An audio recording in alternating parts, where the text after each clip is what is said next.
Well, I hate black people, but my husband's black. And what percentage is that? Well, I mean, I don't know, honestly. Okay. It's not the majority. It's definitely the minority. No, we went to Mexico. Obviously, I don't hate Mexicans. By the way, I love Mexican food. By the way, I am friends with Mexicans. Okay. By the way, my ex was a Mexican. You just pulled the I have a Mexican friend. Well, I hate black people, but my husband's black. I'm just kidding. I really don't. Please. Oh my gosh. I'm not racist. I go to Taco Tuesday. Oh my gosh. I don't hate Mexicans. If one of my clients sees this, I like queso. Oh my gosh. I don't Your clients have towns. I don't know. I don't hate black people. I do not. Not all of us have to say that in our daily lives. What's your finance score? 0 to 10? 2.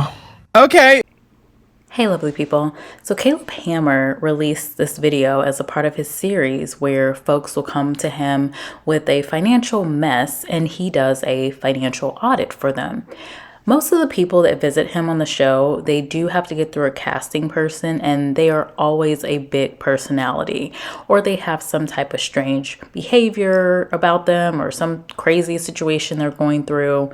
And this woman didn't completely shock me, but her commentary throughout this video really made me ask a question that I've asked in the past. You see her, she's casually making fun of how she drops the N-word often. Check out the actual video to see that portion. And she also jokes about hating black people, even though her husband is black. Now, I've referenced this, and after seeing this video, it sparked up this question, so I'll ask it again. Why are there so many racist white women dating, marrying, and procreating with black men?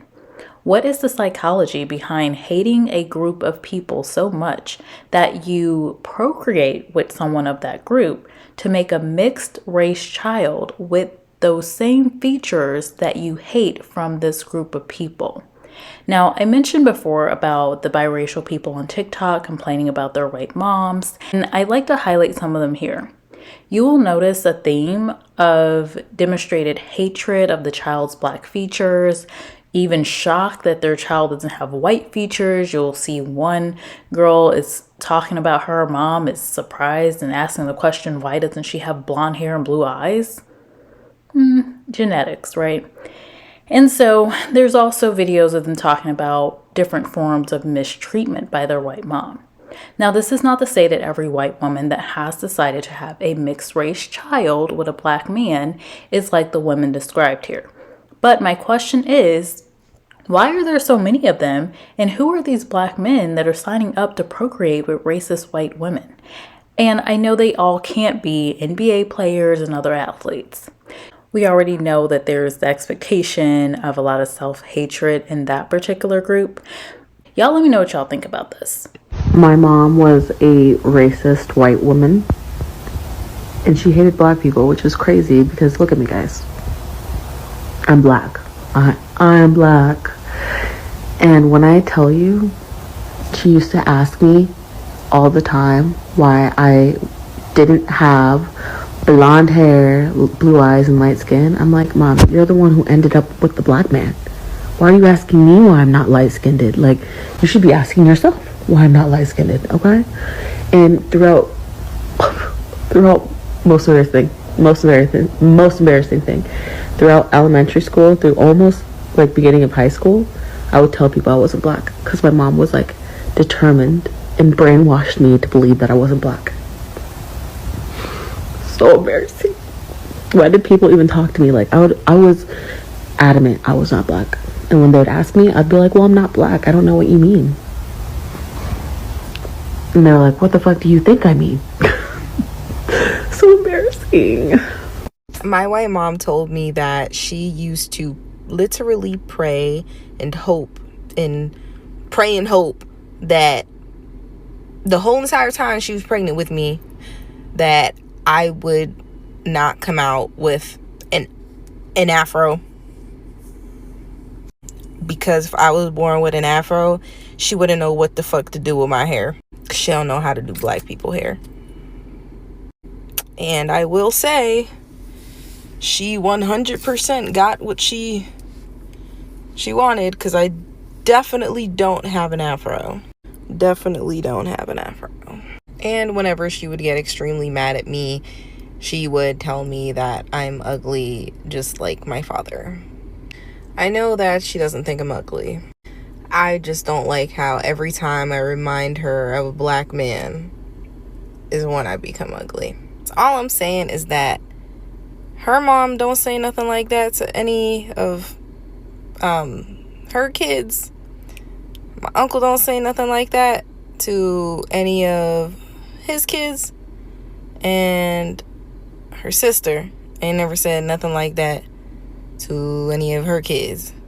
Saying, and mind you, both my mom's siblings, like, their relationships didn't work out with their, like, child's father. Well, and the child's mother. They were both married and had kids with white people. My mom's the only one that had a black child. And they never be telling them they ugly like they white parent. Why am I the only one that gets called ugly? My white mom is racist, but I'm mixed. And yes, you heard that right.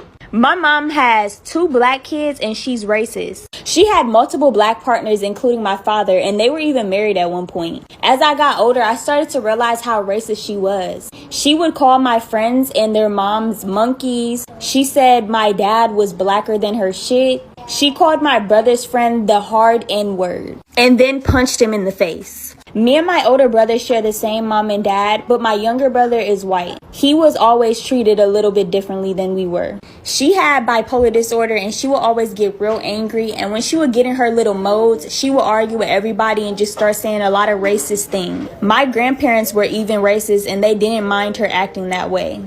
So a lot of people be like, why did you cut off your family? Why did you cut off your family? This is not even the half. But just know everything I did was for good reason. Don't block your blessings by keeping people in your life that aren't meant to be there. Some people are just lessons. One of the things I noticed about my white mom is she didn't have any foundational relationships with black women, but yet had a myriad of black men in her circle. So when I see a biracial child being raised by a woman who doesn't even have black women in her proximity, but can tokenize black men, this indicates to me that there is a dislike for black women, and if they have a black daughter. This take might be a bit too picante for the populace, but I think one of the reasons that biracials with white moms end up adopting this too white for the black kids, too black for the white mythology is because that's the messaging they receive from their mothers. What are my credentials? Imagine. But I was reflecting on this recently because growing up, a lot of the time, I felt distinctly other, and I was one of those mixed kids that felt like I didn't want to be associated with black culture and desperately tried to white knuckle, hair straighten, punk rock my way, book read my way into whiteness. When I actually reflect on my upbringing and on my adolescence, the black girls weren't rude to me or dismissive of me or frankly ambivalent towards me because I was mixed. It was because I was insufferable. And I learned how to be that insufferable somewhere, and I think it was from my mother. I learned it by understanding my hair and my very being as inconvenient. I learned to recognize my own blackness as a source of frustration. And when I did hear positive things about my blackness, it was things like, well, white people tan their skin to look like you. People perm their hair to have hair like yours. And it was always done in this super fetishizing way that didn't ever leave me feeling proud of my blackness. And when I looked around my family and the dynamics of my family and how they engaged with race, how they thought about blackness, I wasn't exactly picking up from them that it was something that I should be proud of as a component of my identity. I was actually encouraged to see myself neutrally, and neutral is white. Also internalized the idea that black people were monolithic and behaved and engaged in a very specific way that was overtly and subtly conveyed to me as being not very good. Embarrassing, noisy, loud, uneducated. And so when the time came for me to socialize, I already had all of these embedded beliefs about where I sat racially from a point of identity, what I was rejecting and what I was pandering to.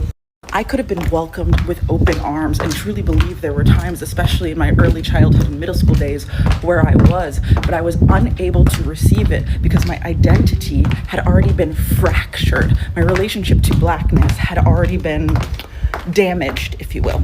And I had already been conditioned to see this part of me, and therefore this part in others, as lesser, as undesirable, and frankly, as problematic.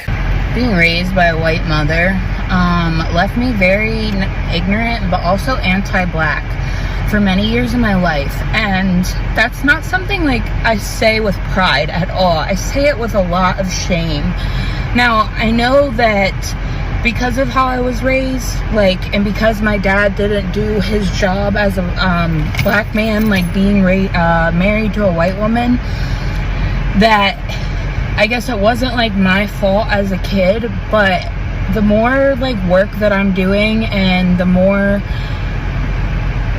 I don't know, I stepped away from my mother, the more that I am just sad because I see all these ways that I was just being me. I was just being the Black biracial daughter that she had, but she made me shrink myself and made me fit into the spaces she wanted me to fit into so that she was comfortable and so that I made everybody else comfortable. And one of those things was not wearing a bonnet outside of the house or anything like that. I remember we would go to the stores and stuff, and if she would see especially a Black woman with her bonnet on, she would say such awful things that I'm not going to repeat. And I remember as a kid never understanding what's the problem with that, what is the problem. But the more that her hate and ignorance was said to me, the more that when I would go out and I would see a Black woman or a person of color with a bonnet on, I would think why are you coming out of the house like that? That's not appropriate. The more that I wear and protect my hair in and outside of the home, the more my curls stay good and stay healthy, not good, stay healthy.